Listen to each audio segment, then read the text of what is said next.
dia, bom dia, bom dia, bom dia! Sexta-feira, sextou! Gostoso, né? Bom Final de dia, semana. Bom Silvia dia, Helena. tudo bem? Tudo. Todo mundo aqui, né? Uma mesa linda. O Dr. Gilberto tá aqui com a gente também bom dia, hoje, Silvinha. né? E hoje temos uma convidada especial, a doutora Maiara, que já tá com o nomezinho dela na cadeira, assim, né? Bom dia. Doutora, hoje a gente vai falar sobre… Esse mês é o mês das mulheres, né? 8 de março foi Dia das Mulheres. Isso aí. E a gente vai falar sobre um tema que foge um pouquinho sobre a prevenção, né? Mas, na verdade, é um cuidado com a saúde da mulher, né, doutora? Exatamente, né, Silvia? Então a gente tem que lembrar ali do que é ter saúde. Então não é só a ausência de doença. Então falar de saúde da mulher é falar de tudo que envolve o universo feminino, né? Então falar do bem-estar físico, mental, sexual. Então isso tudo faz muita diferença na vida da mulher. Então, dedicando, né, março, eu acho que não só falando de doenças, a gente tem que pensar também nesse lado de como que eu consigo viver melhor. No bem-estar, né? Ter Até porque bem-estar. a saúde sexual faz parte do bem-estar físico, social, Com bem-estar certeza. em geral, né? Apesar de ainda ter muito tabu, né, doutor? Tem, né? Não Mas tem. aos poucos, eu tava conversando com a Maiara aqui, Preconceito, eu nos acho. bastidores, aos poucos está quebrando, viu? Graças a Deus. Graças Se a Deus. comparando um pouco com as nossas épocas, né? A gente tá quase falando da nossa idade aqui, mas comparando, né? Mas a gente percebeu que a Maiara falou que já tá tendo muita procura para ela mais espontânea, né? Sobre isso, porque eu acho que é importante, né? Eu acho que ainda… Essa tipo de Não, eu saúde. acho que já mudou muito, mas ainda tem o tabu. Ainda mais agora que a gente vive num mundo de empoderamento feminino, né? Eu acho que é muito importante quebrar, né, esse preconceito, esses tabus, né, Maiara? Sim, e assim, a demanda, eu tava comentando com o Dr. Gilberto, hoje no meu consultório a demanda ela é muito espontânea. Porque eu falo muito sobre isso, né? Então, sou ativa nas redes sociais. E aí, às vezes, veio uma paciente e comentou com uma amiga. Então, a minha demanda é espontânea. O que não quer dizer que elas falem sobre isso. Mas elas me procuram espontaneamente. Então, assim, a demanda existe. A mulher, ela tá inconformada com algumas coisas. Ela pode não ficar avisando pra todo mundo. Fui lá, tal. Mas ela se questiona do tipo… O que eu posso fazer pra melhorar?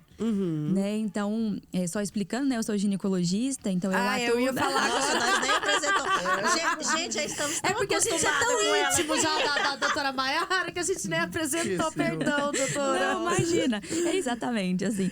Como eu sou ginecologista, eu atuo na parte da saúde feminina. E hoje eu tenho um olhar voltado muito para essa questão regenerativa, né? Para essas tecnologias, para esses tratamentos que devolvem qualidade e funcionalidade para a saúde da mulher. Então, tem muitos tratamentos que elas já sabem que eu faço e elas já me procuram por isso. Então, a demanda é espontânea, mas eu ainda acho que existe muito tabu. E né? hoje a gente vai falar sobre incontinência urinária, labioplastia, laser íntimo. Você que manda, Silvinha. Então, tá bom. Gente, Saúde íntima da mulher em Saúde geral, né? íntima da mulher em geral. E eu estou seguindo a Maiara, né? As dicas dela, gente, eu fico super curiosa. Eu tô querendo ir lá fazer tudo já. Viu? Eu também. Pois é. Maiara, a gente, como primeiro tema a gente falou da incontinência urinária, eu queria saber o que é a incontinência urinária. Na verdade, eu já sei, mas parece que tem vários tipos de incontinência urinária, né? Até me chamou a atenção que eu vi esses tempos atrás a Cíntia postando a questão de quem faz esporte, né? Crossfit, levantamento de peso, e eu não sabia disso. Eu queria que você falasse um pouquinho pra gente. Tá, então a incontinência urinária é qualquer perda involuntária de urina. Então, eu não quero perder e perco. Então, isso é definido como incontinência urinária. E ela pode ser classificada conforme o seu grau, então leve, moderado e grave, e também com a sua forma. Então, existe aquela perda que é a perda por esforço. Então, eu tossi, eu espirrei, eu pulei corda. Essa é a incontinência urinária de esforço. E existe a incontinência urinária de urgência. Me deu a vontade. Se eu não for logo, eu perco ali naquele caminho pro banheiro, entendeu? Aquela que não consegue segurar. E existe a mista, que seria a forma de urgência e de esforço. Então, vai depender. Isso a gente consegue definir bem com a conversa, né, na consulta. Mas a mulher, ela tem vários fatores de risco que ao longo da vida vão favorecer o aparecimento da incontinência urinária, principalmente a de esforço. Que seria a questão do atleta, é a alta carga que ela pega com uma fragilidade do assoalho pélvico, que são estruturas que mantêm aqueles órgãos pélvicos no seu devido posicionamento. Então, por exemplo, a bexiga, né? Que seria a estrutura responsável pela continência urinária. Muitas vezes a sobrecarga abdominal é tão intensa, com uma fragilidade daquela musculatura que sustenta, que eu desloco. E aí eu tenho a perda por esforço.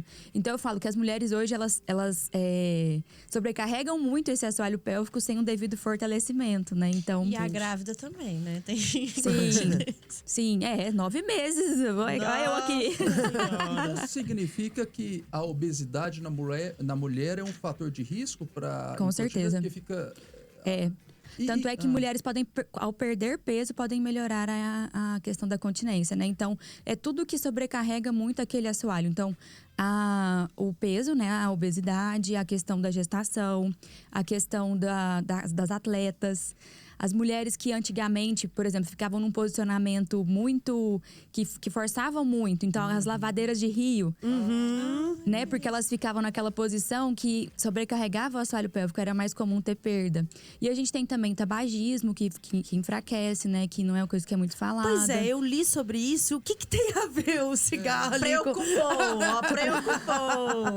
Está relacionado com vascularização, também a fragilidade que ele desenvolve nos vasos, né? Isso tudo vai estar relacionado ali com irrigação de musculatura de assoalho. Entendi. Né? Então, ele é um fator de risco. E também o parto normal.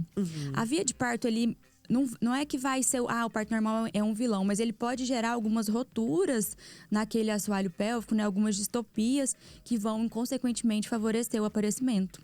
E tem uma idade, assim, certa? Não. Hoje eu pego paciente jovem na clínica que já tem perda. É porque a minha mãe mesmo tem isso, né? Quando ela sai pra rua, ela não mora aqui em Rio Verde, ela sempre põe um absorvente fininho, né? Porque ela fala assim, se eu espirrar Já ou vai. se eu tossir, sai um pouquinho. E isso é uma coisa muito comum com o avançar da idade. Então, as pessoas acham que perder urina é normal. Tô ficando velha, tô ficando de idade. É normal perder urina, né? Então, a gente fala, não isso tá... A fisiologia ali relacionada à continência urinária, o estrogênio, que é o hormônio que a mulher para de produzir, ele está relacionado com a continência urinária. Então, até a questão de quanto tempo eu tenho para ir no banheiro, sabe? Assim, eu consigo segurar muito, é como se fosse isso. O estrogênio está relacionado com isso. Então, baixas pressões já me fazem ter vontade quando eu estou no pós-menopausa. E a falta da lubrificação, da vascularização que o estrogênio faz falta, também acarreta as perdas. Então, é muito comum no pós-menopausa a mulher desenvolver a urgência, o acordar à noite, a noctúria, e também essas perdas espontâneas Espontâneas não. As perdas involuntárias por esforço. Maiara, eu já tô pós-menopausa, porque eu já levanto à noite. Ô, Maiara, e aquele não tem uma noite que eu não pinguinho? levanto. E aquele último pinguinho que sempre fica, já é também incontinência ou não? Por exemplo, você fez o xixi, a mulher fez o xixi ali, daí levantou e ainda cai uns pinguinhos ou fica na calcinha um pouquinho? É? Não quis perder, E você falou que essa parte de um enfraquecimento do assoalho pélvico. Então, vamos pegar, de repente, uma jovem aí dos seus 30 anos que é atleta. Falou, mas eu não vou deixar de fazer meu atletismo, mas eu tô tendo esse desconforto. Existe uma espécie de musculação para fortalecer esse assoalho pélvico? E uma outra pergunta que eu já vou deixar já para você responder depois. Até uma dúvida. Por exemplo, as mulheres profissionais do sexo, pelo fato de ter uma atividade sexual com muita frequência, também aumenta a chance de ter essa incontinência? Tá, a primeira então, como que a gente pode prevenir? Então, hoje, a prevenção ela é feita através da fisioterapia pélvica. Então, a musculatura, ela é treinada. Da mesma forma que a gente treina músculo na academia, aqueles músculos, eles são treináveis, né? Então, a gente vai... Agora eu tô fazendo fisioterapia pélvica na gestação. A gente faz realmente a contração e solta. Na hora que chega no 10, eu tô assim, meu Deus do céu, tô morta. Porque a gente realmente não tem esse treinamento, né? Então, a musculatura pélvica, realmente, a fisioterapia pélvica, ela é importantíssima pra mulher. Hoje, existem alguns tratamentos que vão pro lado da tecnologia. Então, na clínica, a gente tem o Encela, que é uma cadeira eletromagnética que faz... eu já vi. É muito bacana. É bacana. Ele faz essa contração super máxima, né? Então, é um campo eletromagnético magnético que gera esse impulso, que faz polarização e repolarização do neurônio motor. Então, contrai e relaxa músculo. Mas eu sempre falo que a fisioterapia pélvica é o número 1. Ela tem que ser... A mulher tem que ter essa consciência, nem que ela faça para aprender que ali existe um músculo que ela precisa ficar contraindo e fortalecendo, entendeu? Então, eu acho que todo mundo tinha que fazer uma vez na vida, pelo menos tinha que fazer. E também tem o LPF, que é um treinamento que desenvolve a questão... Eu não sei muito, né, porque eu não sou da área, mas ele faz inervação visceral. Então, quando você faz o LPF, você auxilia ali a oxigenação daquela musculatura. Então, primeiro, prevenção, estilo de vida, né? Peso, fatores ambientais e também a questão do treinamento do assoalho. Esse é o primeiro ponto. E aí a gente vai pro lado da prevenção, né? Que a gente não foca. A gente vive como se não fosse envelhecer, a gente vive como se como se a gravidade não existisse e puxasse tudo para baixo. Oh, Deus! Então, é a questão de como eu vou envelhecer. O que eu posso fazer hoje aos meus 30 para prevenir, no futuro, normalizar a perda urinária. Então, esse seria o ponto. E as profissionais do sexo, na verdade, elas... É um músculo, né? Vagina, ali ela é requisitada. E quanto mais requisitada, mais ela funciona. É mais ou menos isso. Então, não tem problema. Entendi. Então, fazer sexo não vai te gerar incontinência urinária. Então é até bom, né? Fortalece a musculatura. Fortalecer. Tipo isso. Claro, né? Que assim... Doutora, é o mesmo tratamento, é o mesmo tipo de tratamento, tanto para de urgência, quanto para mista, Não. quanto para... Pode terminar, desculpa. Urgência mista e... De esforço. De esforço, isso. Não, na verdade, não. Quando a gente está falando da incontinência de esforço, ela...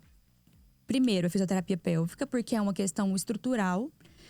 E o segundo passo, em casos graves, seria a cirurgia. A gente reposicionaria aqueles órgãos que estão deslocados, aquela uretra que está baixa, né? Então é a bexiga que caiu, que a gente fala. Já a incontinência de urgência, ela está relacionada com neurotransmissores, então seria um tratamento medicamentoso, é um pouco diferente, entendeu? Tá. Entendi.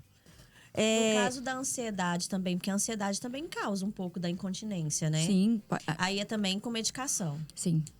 Verônica, você queria perguntar sobre o Eu laser? tô super interessada pra saber a função desse laser íntimo, porque eu tô acompanhando a doutora Maiara nas redes sociais e estou vendo esses procedimentos lá. Então, né, o laser, acho que muita mulher tem curiosidade.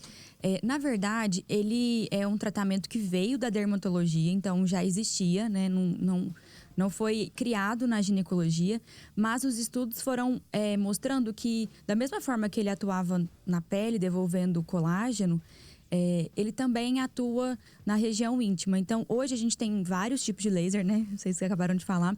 Mas a função, realmente, na região íntima, funcionalmente, é melhorar a lubrificação, devolver ao estímulo de colágeno, né? Então, através do laser, a gente consegue melhorar algumas coisas. Então, na mulher no pós-menopausa, a gente vai melhorar a questão da lubrificação, que ela desenvolve ressecamento, a questão da frouxidão vaginal. Então, aquela paciente que começa a se sentir incomodada com barulhos que na hora do sexo, ou então tem paciente que fala, Mayra, eu tô andando e tá saindo barulho. Então, entra ar realmente na região vaginal e tem que sair, né? Porque não é um fundo cego, assim. A questão da incontinência urinária de esforço, principalmente no pós-menopausa. Isso tudo porque ele age melhorando vascularização, devolvendo colágeno, estimulando a produção de substâncias que até então estavam meio devagar, é como se fosse isso, entendeu? Na mulher jovem, melhora a questão da frouxidão, melhora a questão da lubrificação. A candidíase também de repetição, eu estimulo bactérias protetoras, né, que são os lactobacilos que moram ali na nossa vagina, e isso devolve a proteção da vagina. Então, também faz uma melhora na questão da candidíase de repetição e até casos de líquen, que é uma doença que também culmina com alterações na região íntima. E na parte externa, a gente vai tratar a estética, né? Então, o interno seria o funcional, e na parte externa, a estética mesmo. Melhora a questão da flacidez dos grandes lábios, né? Que é aquele aspecto que o paciente acha que tá murcha, que vai acontecendo também ao longo da vida. A questão do escurecimento íntimo. Então, a gente associa o funcional com o estético. E a principal dúvida é: dói? Não dói. Não dói, né? O laser, ele é vida. Pra tudo, Pois eu é, acho. e ele não é a mesma coisa que a labioplastia, né? O laser Não. íntimo. Mas hoje eu faço a labioplastia, que é a cirurgia da redução dos pequenos ou lábios internos. Que é uma cirurgia íntima. É uma cirurgia íntima. Antigamente era conhecida como a ninfoplastia, né? Antes se falava muito sobre ninfoplastia. Mas hoje, com o avançar, a gente fala que não é o termo adequado. Porque a gente não tem ninfa, a gente tem lábio. Né? Então, o ninfo remete muito à ninfeta. E não é isso, não é aquela questão da estética para... vulgarizando a região íntima da mulher. Então, a gente tem lábio interno e lábio externo na nossa região da vulva. Então, o termo técnico é labioplastia menor, quando a gente está tratando a parte interna, e labioplastia maior, quando a gente está tratando os grandes lábios, né? Principalmente, por exemplo, mulheres que fizeram bariátrica, que fica aquele excesso de pele. Aí ela vai tratar a parte externa. Entendi. Entendeu? Esse procedimento é feito no consultório ou centro cirúrgico? Pois é, tem anestesia. Tem. Então, a labioplastia, que seria a redução, a labioplastia menor, hoje eu faço com anestesia local, mas eu faço em ambiente próprio. Então, lá no consultório, a gente tem uma sala de procedimentos. Mas não é um centro cirúrgico. Então, não precisa de anestesista. Se Fica a paciente cicatriz, não quiser, né? doutora? Não, Não? não fica. É praticamente imperceptível, né? Pois é, e a partir de qual idade a mulher pode fazer uma labioplastia? Quando que é indicado? A senhora falou da bariátrica, mas tem outras indicações assim? Tem, então, a labioplastia menor, então, só pra gente pensar, na vulva, né? Vulva seria o que muitas mulheres acham que é vagina. Então, a vulva, a gente tem os grandes lábios e a gente tem os pequenos lábios. Lábios externos e lábios internos. Quando a gente tá falando dos lábios externos, aí a gente vai fazer labioplastia maior, que seria essas pacientes pós-bariátrica. Tá. Agora, a labioplastia menor, que seria a ninfoplastia conhecida, né? Ela é quando a mulher tem uma hipertrofia daqueles pequenos lábios. Ela se incomoda com o tamanho, com a assimetria. E aí, essa questão da idade, para essa labioplastia menor, realmente ela é um pouco conflituosa. Porque eu já atendi pacientes de 12 anos que começaram a Que puberdade. isso? E elas têm uma hipertrofia gigantesca. Claro que a gente não vai operar essa paciente com 12 anos, mas o excesso é realmente Incômodo. visível que a mãe chega preocupada. Tá normal? É assim mesmo? O que a gente pode fazer? Aí eu falo, nós vamos aguardar por volta dos 15 anos, se realmente permanecer... E deve trazer um desconforto, né, pra pessoa e também. não só questão de estética. Funcional, às vezes elas não conseguem usar calça jeans. Porque pega, incomoda. Aí vai andar a cavalo, machuca. Vai andar de bicicleta, machuca. A roupa machuca, entendeu? Às vezes vai pôr um biquíni no clube, incomoda, né? É. Então, assim, hoje eu tenho uma demanda de mães que chegam falando, tá normal? Porque parece que eu não era assim e eu tô achando que tá muito anormal. Então, é normal, né? Esse desenvolvimento, às vezes, hipertrófico. Aliás, é muito comum. E aí, o normal vai ser você que vai falar se você considera normal ou não. Ô, doutora, Né? e tem perigo da mulher perder a sensibilidade ali? Depois de fazer uma labioplastia ou um laser íntimo? Não. Na verdade... Principalmente porque a zona erógena da mulher é o clitóris, né? Então, a gente não vai mexer ali. Então, a gente vai fazer realmente só a redução dos lábios internos, dos pequenos lábios. E ali não perde sensibilidade. Então, pra parte mais pra cima, não vai mexer ali. Clitóris aí é complicado. Ué, tem que tirar a dúvida. Ô, doutor Gilberto, fala um pouquinho, porque senão a Silvelena vai Vou começar... entrar nas bobeiras aqui. Você já falou que um dos fatores de risco para o desenvolvimento dessas alterações ginecológicas é o desenvolvimento da idade, né? Igual você falou, pós-menopausa, que a pessoa tem, por exemplo. Então, eu já vou colocar duas perguntas aí. A dispauremia, aquela dor do ato sexual e essa mulher que desenvolve dores, independente da idade, enfim, no ato sexual, existe um tratamento? Você faz como que é isso? E uma outra pergunta que eu gosto muito de falar na cardiologia sobre a prevenção. A prevenção, para mim, é um excelente tratamento. Existe prevenção para a mulher, para quando chegar numa idade mais avançada, diminuir todos esses dissabores que tem da parte ginecológica? Sim. Então, vamos lá. Para a primeira, a questão da dispareunia, né? Que é a dor no ato sexual. Ela pode ser... Gente, a grávida tá meio ofegante. Eu vou falando, eu vou cansando aqui. Então, Pode falar devagar, pode, então, doutora. eu quero falar tudo, né, Silvinha? Então, ó, a dispareunia superficial é aquela da penetração. Então, é a da entrada. E algumas causas estão relacionadas. Por exemplo, ressecamento vaginal, vaginoses, vulvovaginites, né? Então, a candidíase e a vaginose bacteriana vai dar ardência ali na hora da penetração. O líquen escleroso, então, paciente que tem essa alteração vai ter dor na entrada. E também pacientes com fissuras vaginais, que aí elas vão ter dor. Na hora da penetração, na hora que vai penetrar, ela tem a dor. E tem a dispareunia de profundidade, que ela é a da penetração, né, do fundo. Então, essa está relacionada com o intestino. Mulher que tem intestino preso vai ter mais dor durante a relação, principalmente de profundidade. A endometriose e as aderências pélvicas, né? Então, mulheres que fizeram muitas cirurgias, que têm endometriose, isso tudo vai gerar uma dor de profundidade. Como que a gente melhora a questão da dispareunia superficial, que seria da penetração? Então, mulher no pós-menopausa, ela vai desenvolver um ressecamento pelo hipoestrogenismo, né? O hormônio acabou, não tem hormônio ali na vagina. E aí a gente pode tratar com cremes vaginais, hormonioterapia e o laser íntimo seria também uma indicação. Então, eles vão devolver a lubrificação. Lubrificou, para de sentir dor. E aí é uma questão que eu trato muito no consultório, porque se a gente associa sexo à dor, a gente não quer. Não. Então, o primeiro passo é eu tiro o desconforto, eu melhoro a questão fisiológica e biológica, né? A gente melhorou, não dói mais. Ah, então peraí. Então agora você volta a associar sexo a prazer. Porque uma coisa muito comum com o avançar da idade é as mulheres acharem que é normal e que não tem que ter mais relação. Então elas colocam isso na cabeça delas, né? Do tipo, já tô velha pra isso. E não é verdade, né? Não existe essa questão da idade. Hoje eu tenho pacientes de 68 anos ativas sexualmente. Fala, nossa, Mayara, pelo amor de Deus, dá um jeito aí. Ai, gente, porque eu não posso perder isso, não. Que sente prazer, realmente, não tem vergonha de falar sobre isso. Então, a questão do envelhecimento, como que a gente pode prevenir? A gente volta em hábitos, né? Por quê? Aquela mulher que tem saúde, em termos até de ausência de doença mesmo, ela vai poder, por exemplo, fazer reposição hormonal. Né? Claro que muitas não vão porque tem contraindicação, mas ela vai ter um estilo de vida mais adequado, ela vai envelhecer com menos alterações. Então, a gente previne realmente cuidando da saúde. E hoje as tecnologias vêm para isso, né? Eu falo para meus pacientes, 40 e poucos anos, a gente tem que fazer para prevenir. Né? Então, eu não vou tratar quando você estiver no pós-menopausa. Eu já tô aí te dando uma poupança de colágeno para o futuro. Né? Então, a gente tem que pensar nisso também. Eu respondi tudo? Responde. Doutora Mayara, questão da lubrificação. A senhora estava falando antes do intervalo. A partir de que idade a mulher começa a perder essa lubrificação?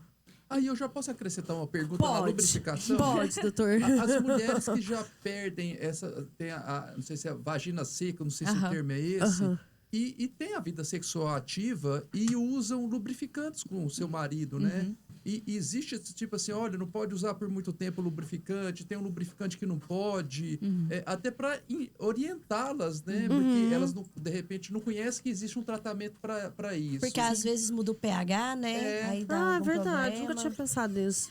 Então, a questão da idade, né? Hoje, com o uso do anticoncepcional, a gente sabe que ele é um fator que pode diminuir a lubrificação natural, porque aquela mulher ela não cicla, né? Ela não tem ali as fases do ciclo menstrual. Então, ela tem uma tendência maior a ter ressecamento. Eu já tive paciente que a gente tentava melhorar, ela fazia fissura vaginal, né? O que é aquele corte ali na entrada da vagina. E eu falava, vamos trocar seu método, vamos colocar alguma coisa com menos hormônio. Foi a gente trocar, resolveu. Então, o anticoncepcional ele pode piorar. Pelo DIU. A gente trocou pelo DIU nesse caso. Nesse caso foi. Mas, assim, às vezes pode ter uma comorbidade associada, alguma doença autoimune, que pode ser fator relacionado com a lubrificação. Então, a gente tem algumas doenças autoimunes que ressecam mesmo, né? Como o Sjögren, por exemplo. Mas, de forma geral, está relacionado com algumas fases da vida. Então, a mulher na gestação pode ter uma lubrificação diminuída ou aumentada, né? Então, assim, a mulher na fase da gestação, eu falo que ela é uma incógnita. Ou ela quer muito ou ela não quer nada. No pós-parto, então, durante a amamentação, é um período que é fisiológico, a gente tem esse ressecamento vaginal. E no pós-menopausa. Então, essas são as fases da vida que é normal a gente estar com um certo ressecamento, né? O que não quer dizer que não precisa tratar. precisa tratar. E no caso de algumas medicações também ajuda, né? Por Sim. exemplo, ansiolíticos, eles diminuem essa lubrificação também. O ansiolítico, eu já vou responder o Dr. Gilberto, na verdade, ele diminui a questão do desejo, né? Alguns ansiolíticos, eles vão diminuir desejo e eles podem gerar um retardo de orgasmo e uma anorgasmia. Então, ela tem dificuldade em atingir orgasmo ou não atinge. Então, demora mais, fica, não chega e às vezes não chega nunca. Então, é um fator que às vezes tem que avaliar com o psiquiatra como que tá influenciando isso na sua vida, né? Mas a questão da lubrificação, ela é cerebral na mulher, né? A mulher, o estímulo, ele começa no cérebro. Diferente do homem, que ele tem lá as 4 fases bem claras. Já olhou. Se ela não tiver bem psicologicamente, ela não vai lubrificar. Então, às vezes, tem que avaliar essa questão também. Nossa, isso é preocupante. Desculpa, esqueci. responde do Dr. Gilberto. É porque nós vamos emendando uma pergunta na outra. Não, eu tô lembrando, é a do lubrificante. Eu vou falar. Isso. Ah, isso. Pode falar. Não, tá. Pode responder. Então, a questão do lubrificante. O que eu falo? Se em toda relação você só consegue se for com lubrificante, tem alguma coisa que está alterada. Para ser uso corriqueiro, uso para melhorar a satisfação, como algo lúdico, ok. Mas se existe a obrigatoriedade, aí eu acho que a gente precisa investigar, entendeu? Porque pode ter alguma alteração de lubrificação, sim. E a questão de qual, os melhores são os à base d'água. Existem algumas mulheres que fazem reação aos siliconados. O siliconado, ele aumenta a consistência, então ele porque assim, ele perde aquela questão do escorregar que às vezes o lubrificante dá, a falta de sensibilidade, tanto para o homem quanto para a mulher, que às vezes o lubrificante traz. Então o siliconado, ele é mais pegajoso, mas ele pode dar alergia. Então eu recomendo sempre o lubrificante à base d'água. E esses de sex shop, assim, doutora? Que arde, que gela, que não sei o que lá. Eu gosto do freguês, né? Assim, quer usar, usa. Não tem problema, não. Depende da procedência, né? Aham. Então, a gente tem que ficar atento à procedência. Se é alguma coisa que não vai te gerar nenhum dano por como que é feito, se realmente existe uma seriedade em relação... Porque a vagina é uma região muito sensível, né, gente? Então, às vezes, colocou um negócio que arde demais, vai arder muito, vai gerar alguma alergia, alguma dermatite. Mas, assim... Como forma lúdica, eu acho que o lubrificante tá sempre ok, né? Em relações vaginais, né? Então... Pode falar. Eu quero perguntar o seguinte, do laser íntimo, eu quero voltar um pouquinho. A senhora falou que ele também age como um clareador ali naquela região, doutora. Sim. E dá pra usar anal também? Fazer laser íntimo anal? Dá. Assim, o laser íntimo não, dá pra fazer o laser externo. Pra tá. clarear. Porque tem muita mulher que tem escurecimento da região perianal. Né? E fica escuro. Tem como clarear também. Bom saber. É bem interessante, né? É bem interessante mesmo. Também acho. Doutora, a senhora quer falar mais algumas dicas pra gente? Acabaram as perguntas? As minhas sim. Eu vou fazer uma, Hoje mas eu não vim vai ser ao vivo, não. muito cheia de perguntas, não. Sei, viu, Silvinha? Liga esse microfone seu pra você ver. Não, é porque, na verdade, nós queremos fazer umas perguntas, mas não no ar. Não, ao vivo não dá pra perguntar. Mas aí, o nosso tempo já tá acabando também, doutora. Eu queria, então, só fazer uma pergunta. Pode Eu sempre gosto de fazer essa pergunta para os entrevistados sobre essa parte, uma parte que eu gosto muito de estudar, sobre essa parte da espiritualidade e religiosidade. Ótimo. Por mais que dentro da cardiologia tem estudos, evidências científicas mostrando a relação íntima de uma espiritualidade mais avançada com a proteção cardiovascular maior.